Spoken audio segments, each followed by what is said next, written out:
এটি কবিতা পাঠ কৰিব লৈছোঁ। কবিতাৰ শিৰোনাম বিবেকলতা।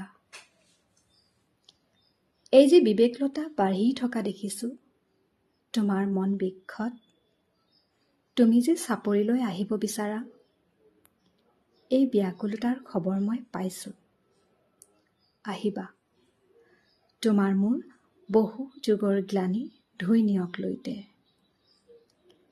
নিৰ্লিপ্ত নৈৰ গৰাহৰ পৰা এজাক শীতল বতাহ ভাহি আহোঁ, জোৰ পেলাও আমাৰ অস্থিৰতা।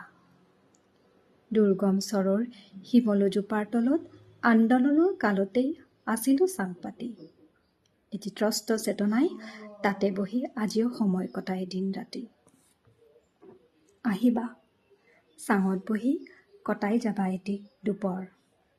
লুইতৰ হতত ভটিয়াই গৈ চাই আহিম বহ্নিমান উৰ্মিমালা।